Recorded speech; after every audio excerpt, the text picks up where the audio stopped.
सूचना अधिकार आईन 2005 सहित ओडिशा रे सूचना अधिकार अभियान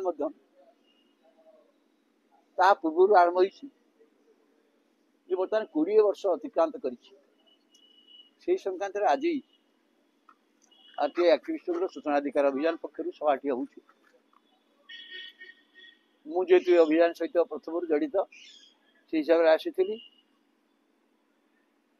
गोटे कथा आज बहुत बड़ कथा जे जानवर अधिकार लोक उत्तरदायित्व सरकार को आने आरटीआई गोटे बहुत प्रमुख हूँ गोटे आंटी करप्शन दुर्नीति विरुद्ध लोक आंटी करप्शन कैंपेन आरटीआई बहुत काम कर सरकार आ भितर जो राज्य कमिशन कमिशन अधिकांश सदस्य माने ये आरटीआई आईनटार कंट्रोल करने काम कर मत प्रकाश पाऊँ कि जो वक्तव्य दे आसली गोटे बड़ कथा आसली ए राज्यर सरकार हठात राज्यर विधायक पूर्वतन विधायक मानकर दरमा भत्ता 3 गुण बढ़ईदेवा से कौ आधार उपर कले मुझे आरटीआई पक्ष प्रश्न निश्चय पचरा कौ आधार उपर ओडिशा भारत वर्षर इतिहास रे हो ओडिशा इतिहास हो केबे कौन सी लोक मानकर दरमा भत्ता एक कारण 300% बढ़िया केबे इतिहास अच्छी कि एवं जहाँ फल कि सारा भारत वर्ष में ओडिशा सबु क्षेत्र में पचारे गोटे क्षेत्र नंबर 1 होगा एमएलए धर्म भत्तार गोटे थे जो एमएलए हो तार भत्ता जहाँ होगा बर्तमान 1,10,000 टका थे जो एमएलए से पाइब जीवन व्यापी एवं एमएलए मान तुम ऑफिशियली करदेल प्राय 3,50,000 कहते नुह ये हूँ 5 लाख टका कहीं भितर इनक्लूड ना सिटिंग खर्च ना कमिटी खर्च ना 5 लाख बाद एमएलए आड़े 5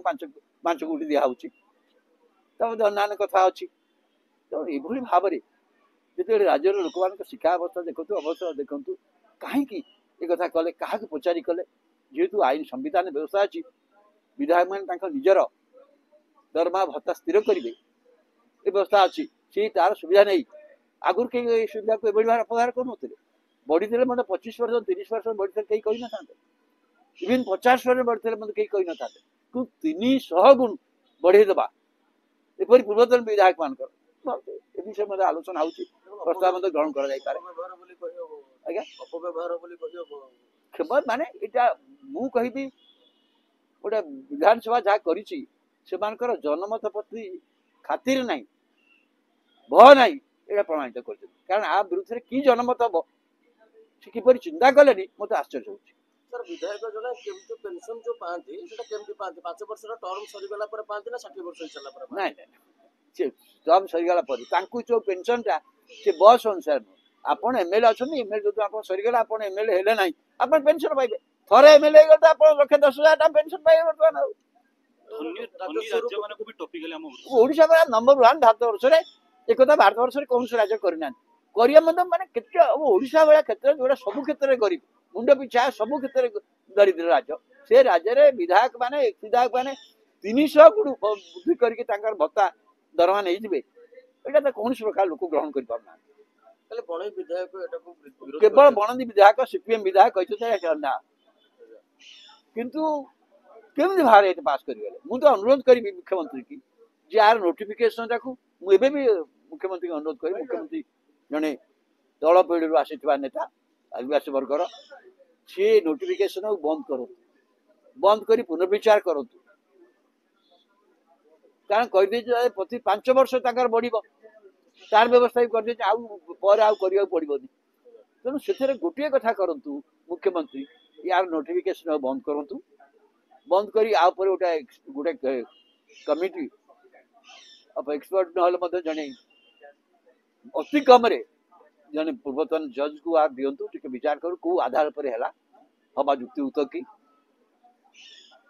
एटा नहीं कि नोटिफिकेशन करूँ ना संशोधन पुणी विधानसभा को प्रस्ताव दिंतु जे यहाँ जो यार संशोधन हवा दरकार क्या जनमत आ विरुद्ध में सर जदि विधायक मानकर बढ़िला किछि मास पूर्व सरपंच माने आसिकिन कहउतले तांका दरमा बढ़ा से माने भी जिति धरिबे 300 गुण बढ़ी ए तो कोन काई करिया बर्तमान समस्त कले तो बुझी जिबे माने एमएलए बर्तमान बा शिक्षक बसुती रास्ता रे शिक्षक गाई रास्ता रे बसुती कोन होते ଭାବନ୍ତୁ ଆର କଣ ପରିଣତି ହବ। ଅନ୍ୟ ଲୋକଙ୍କ କଥା ତମେ ଲୋକଙ୍କ ପ୍ରତିନିଧି ଜନସେବକ ନା କଣ ଜନଭକ୍ଷକ ସେବକ ନା ଜନଭକ୍ଷକ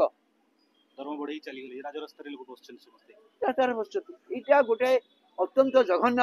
ମୁଁ ତ ଏକଥା କୌଣସି ସରକାରକୁ ସେ କହିଲି ମୁଖ୍ୟମନ୍ତ୍ରୀଙ୍କୁ ଅନୁରୋଧ କରୁଛି ସିଏ ଆର ନୋଟିଫିକେସନ ଟାକୁ ବନ୍ଦ କରନ୍ତୁ,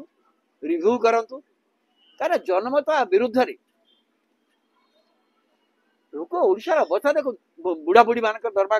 ବତା କହିଥିଲେ 3,500 କରିବେ ବୋଲି, ତା ତ କରିପାରୁନାହାନ୍ତି। ଅନ୍ୟମାନଙ୍କର କରିପାରୁନାହାନ୍ତି। ଆପଣ କହିଥିଲେ ତା ଭିତରେ ମୁଁ ଆଉ ଗୋଟେ କଥା ତା ଭିତରେ କହୁଛି, ଏଇଥିରେ ବହୁତ ବିଧାୟକ ଅଛନ୍ତି, ପୂର୍ବତନ ବିଧାୟକ ଅଛନ୍ତି ଯେଉଁମାନେ 90 ହଉଛନ୍ତି କୋଟିପତି। ସେମାନେ ଏଡିଆର ରିପୋର୍ଟ ଅନୁସାରେ ଯିଏ କୋଟିପତି ଯାହା ପାଖରେ ଏତେ ପଇସା ଅଛି, ପ୍ରତିଦିନ ନୂଆ ନୂଆ ଗାଡି କିଣୁଛନ୍ତି 30,000 40,000 ଟଙ୍କା EMI ର, ତାଙ୍କୁ ଦିଆହଉଛି ଭତ୍ତା ଦିଆଯିବ। ଯେମିତି ବର୍ତ୍ତମାନ ହେଇଛି ଆପଣ ରେସନ କାର୍ଡ ଦିଆ ହେଇପାରିବନି, ଯଦି ଆପଣଙ୍କ ଗାଡି ଅଛି ଦିଆଯିବନି। ସେ ଅମଉଣ୍ଟ ଅଛି ଅମଉଣ୍ଟ ହେଲେ ଦିଆହବନି। ଆଙ୍କର କିନ୍ତୁ ଯେତେ କୋଟିପତି ହେଲେ ମଧ୍ୟ ଆଙ୍କ ଭତ୍ତା ନେଇଯିବେ ସେମାନେ 5 ଗୁଣ ନେଇଯିବେ।